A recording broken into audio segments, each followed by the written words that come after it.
Let's head out of the studio for a minute and catch up with OSTN's Rachel Porter. She's coming at us from A.G. Rocco's in downtown Cleveland with our arts and entertainment news. What's shaking, Rachel? What's up, everyone? Happy June! We've got a special treat for you this week, straight from the music scene of the UK. Westminster's Charlotte Appleton gives us the lowdown. Hi, this is Charlotte Appleton from the University of Westminster, and this is OSTN News. We're in the heart of London, and this is the Underworld Camden. We've got backstage passes, and we're going to check out the bands.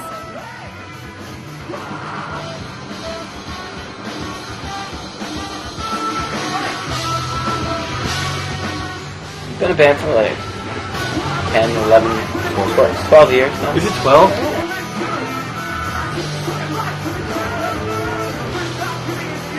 We rock colleges, we rock at college. Yeah. In college, too. Throughout college. When I order a kebab, I rock in college.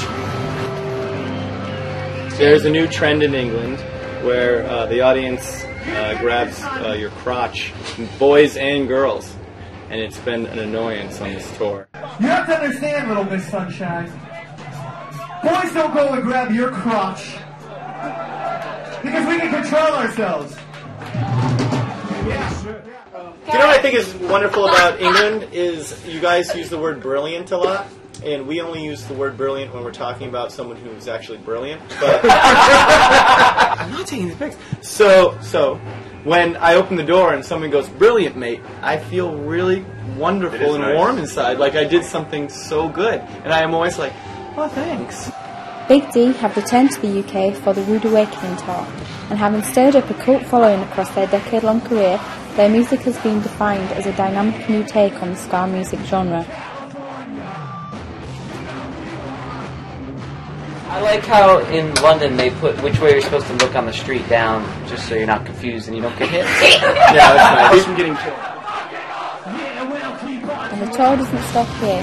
Their US Shout It Out Loud tour fills the whole of July and will feature bands such as Less Than Jake, Goldfinger and the Suburban Legends.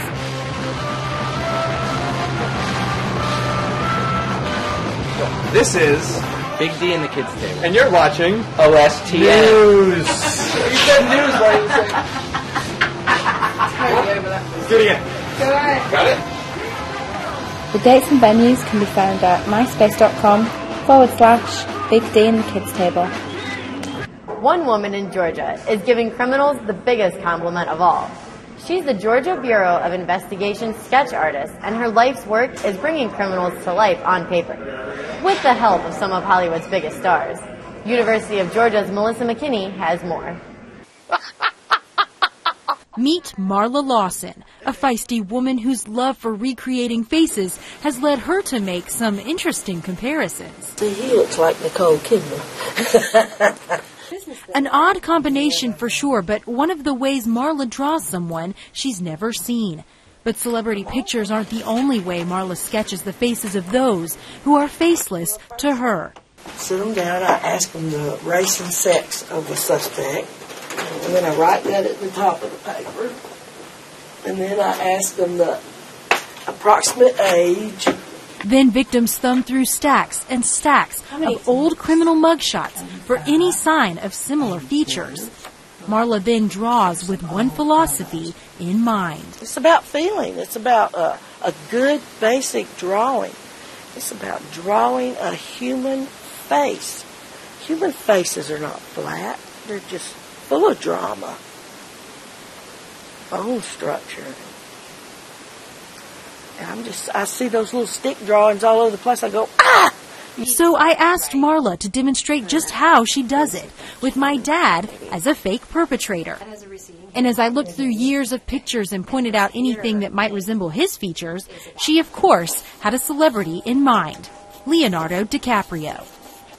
The sketch was born, and Dad's face took shape. And after 45 minutes of smudging, erasing, and charcoal-covered hands, I have a dirty job. The picture of Dad was revealed with little sign of Leo, but still a success. Oh, sweet! I guess they could catch him for that on America's Most Wanted. Oh, young. For Marla, years of doing what she loves for the GBI makes her think she's got it just as good as those Hollywood stars. Give me a vehicle to use in my job. They buy all my supplies and treat me like a queen, and out there running around doing what I want. So I really consider myself a millionaire. And while America's Most Wanted is probably the last place my dad would want to see this sketch, I'd say it's about 80%. And that's exactly what Marla strives for every time. From the University of Georgia, this is Melissa McKinney for OSTN News. Instead of hitting the local beaches, many students are gearing up for summer school. Mercedes Fuller of the University of Northern Texas fills us in on how some students are coping with the extra study sessions.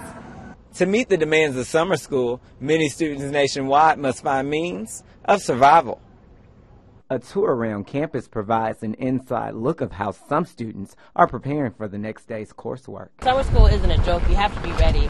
And a lot of times in summertime, people want to have fun and things like that.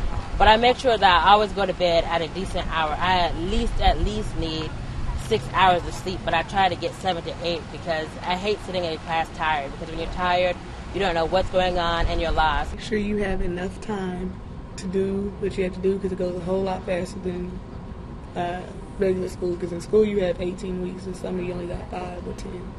Dedicate about a good 2-3 hours every day. Make sure that you actually see your professor and keep a relationship with that person, because at the long run you might need his help. Carry a big bag so you can have all your books, so you don't have to have an excuse to go back to your